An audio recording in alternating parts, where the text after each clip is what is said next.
Hello. I wanted to cover a new product that I just got done setting up at the strong suggestion of several friends of mine. I've adapted my T161 track to the Magic Factory M2A2 ODS Bradley. So work for either one of the Bradley kits that they've come out with. You can see here I've already got it on the vehicle itself. This is no different from the track that I've used on like the main kit or the Tamiya kit. Same setup for each side. I have 2 rows of 5 with the angled connectors and 5 of the straight for each side. You get 1 bottom piece. This is a 10-piece strip for the top for right here in the back. I'll explain later. And then the rear and front pieces that go in the corners. And then again, you put 5 angled pieces. I put 1 straight piece here and 2 straight pieces there. And around here, it's just 5 of the angled pieces. So this is what I've got left to work with. If I wanted 2 more, I could put them on here or over here, you know, wherever I need them. I could even use them as spares. But the point is they are available. So here's what's set up. This is all press fit. So if it looks a little wonky, it's because I've glued nothing. I just put it all on there, and it's kind of frail. The one thing that I will say that I've noticed that I'm not really thrilled about is, for whatever reason, this return roller right here seems to be too low on the Bradley.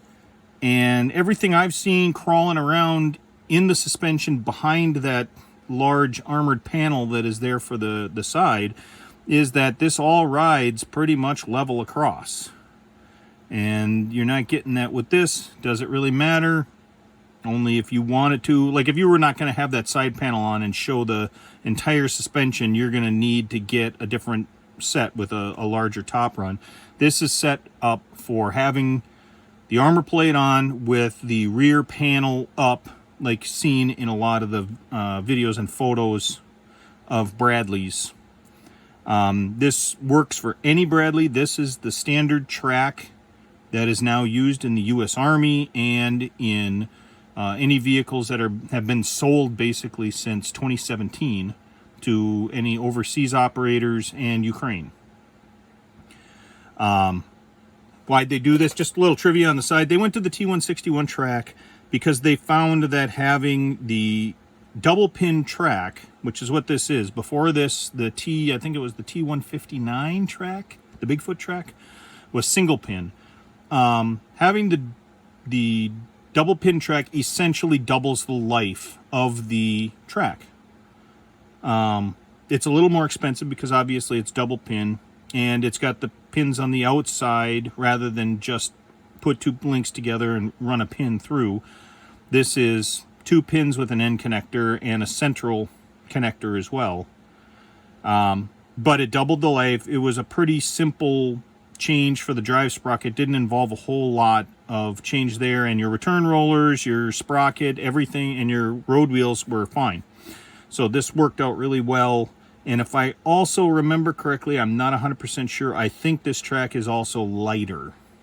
So it's reducing some of the weight on the vehicle that the U.S. Army wanted, because as time has gone on, the M2 Bradley series has received more and more equipment, and it's getting heavier, sluggisher, closer to the ground, so there's danger from IEDs and mines.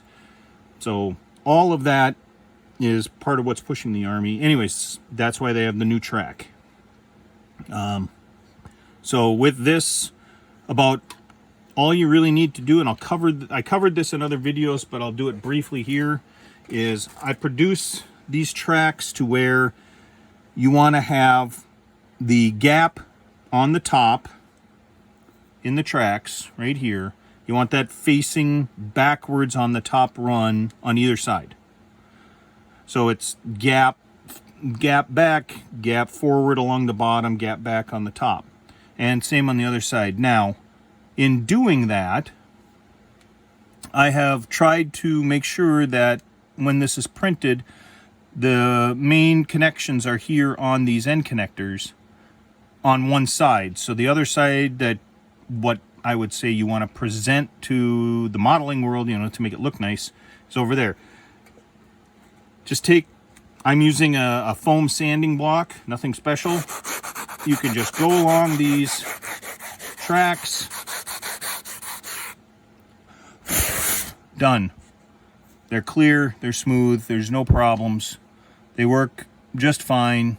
If you're worried about it, you can put them in water real quick and just clean out the little bit of dust that's accumulated there, but there, it's done. And then you just have to clean off the points that you'd see on the bottom of the track here. Again, just making sure with a gentle hold, and I'm not going to do this all the way, but I'm just gently holding them and sanding until I get those marks off. Take a look, see if there's anything that stands out, just sand it off gently, and eventually it will go away. So I hope that covers the product well. Thank you.